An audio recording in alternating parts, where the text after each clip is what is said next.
On a parlé de risque client et de risque fournisseur, je crois, Jean-Marc, tout à l'heure, tu l'as dit. Dans notre monde de métrologue, jusqu'à aujourd'hui, voilà comment nous voyons les choses. Alors, dans voyons, il y a un Y qui a déjà deux I, il aurait fallu que j'en mette un troisième parce que je vais vous montrer que le monde change et que du coup, il y a des évolutions qui sont vraiment extraordinaires par rapport à ça. Dans la tête d'un métrologue, voire de tout le monde, on sait, nous, qu'on a des incertitudes de mesure, on a une valeur mesurée, on regarde l'incertitude de mesure, c'est-à-dire l'erreur qui a pu se produire pendant les mesures, et on définit ce qu'on appelle le risque client comme la probabilité que la vérité soit non conforme. Vous comprenez, le risque client, c'est on croit que la pièce est conforme, on la livre et elle est non conforme. Voilà. Pourquoi? Parce qu'avec l'incertitude de mesure, on a eu un souci. Imaginez si mon instrument il dérive vraiment, mon incertitude est plus grande, je fais augmenter les risques et donc je suis obligé de maîtriser tout un tas de choses. Ce qu'on appelle le risque fournisseur, c'est l'inverse. C'est ma valeur mesurée, je la vois ici, donc non conforme, et je regarde la probabilité que la réalité soit conforme. Ça, c'est pas efficient du tout, comme tu le disais, de les jeter des camions. Alors toi, tu parlais même de code qui... C'est la tolérance qui n'était pas optimale. Mais là, nous, on parle de pièces qu'on ne croit pas bonnes alors qu'elles sont bonnes. Et quand on a des pièces qu'on ne croit pas bonnes alors qu'elles sont bonnes, qu'est-ce qu'on fait? On jette ou on retouche. C'est pas très développement durable. Parce que quand je retouche une pièce qui n'avait pas besoin d'être retouchée, je perds du temps, je perds de l'énergie, et ben, je perds de l'argent et je perds des ressources primaires. C'est pas très efficient. Voilà. Ça, c'est la première remarque. La deuxième remarque, et qui est pour moi fondamentale, c'est que les notions de risque client et risque fournisseur, c'est des notions bien trop faciles, très fourre-tout, et qui n'ont aucun sens physique. J'explique sur un exemple simple de biologie médicale. Ce qu'on appelle le risque client, si je le reporte dans la biologie médicale, c'est « je suis malade ».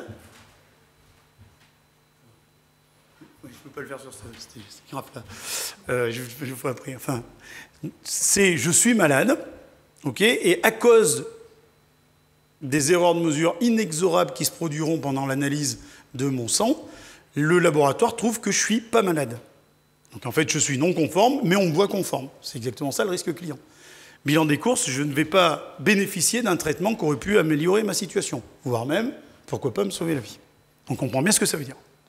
Le risque fournisseur, c'est je ne suis pas malade, la pièce est conforme, mais je me vois malade à cause de l'erreur de mesure. Ça, c'est le risque fournisseur. Il est entendu comme ça industriellement. Autrement dit, je ne suis pas malade, mais à cause de l'erreur de mesure, je vais suivre 3 mois de chimiothérapie. Est-ce que c'est un risque fournisseur? Qui subit la chimiothérapie? C'est bien moi.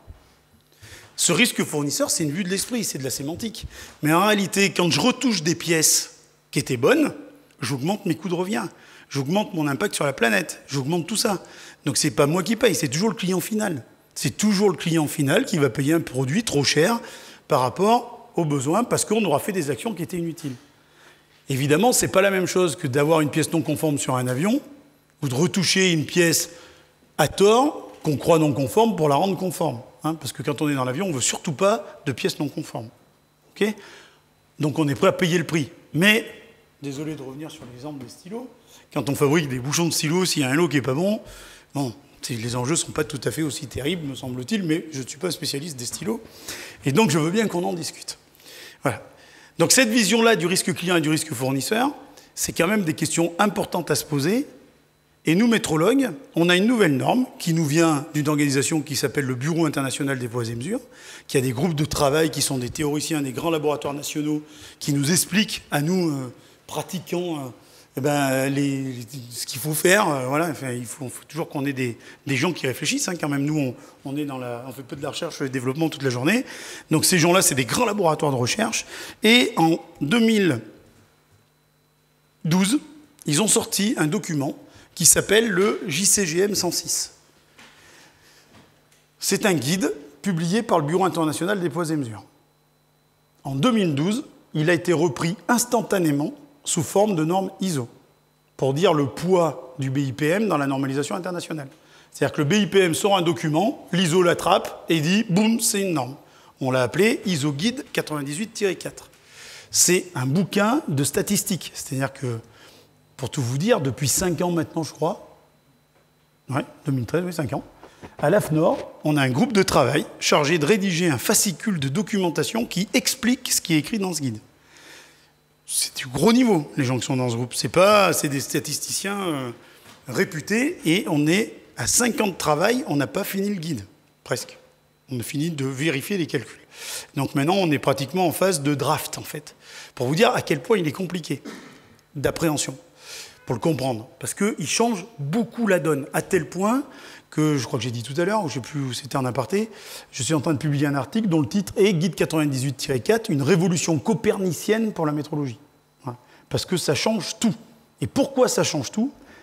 Alors, juste là, j'ai pris la page de garde de 2013. Pourquoi ? Parce qu'en 2013, l'AFNOR l'a traduit entre 2012 et 2013, et ce guide 98-4 a été édité en version française en 2013, donc un an après, hein, pour dire le poids de tout ça. Bon, depuis, on ne l'utilise pas, hein, parce que c'est trop compliqué, mais en attendant, on finira par l'utiliser parce que c'est vraiment du bon sens.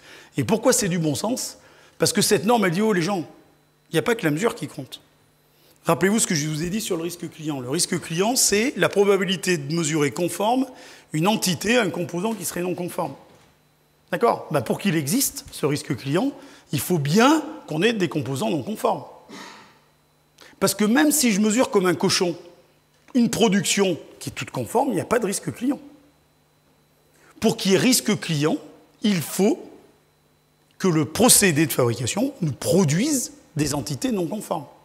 Et ces entités non conformes-là, il faut qu'on les mesure conformes. Voilà.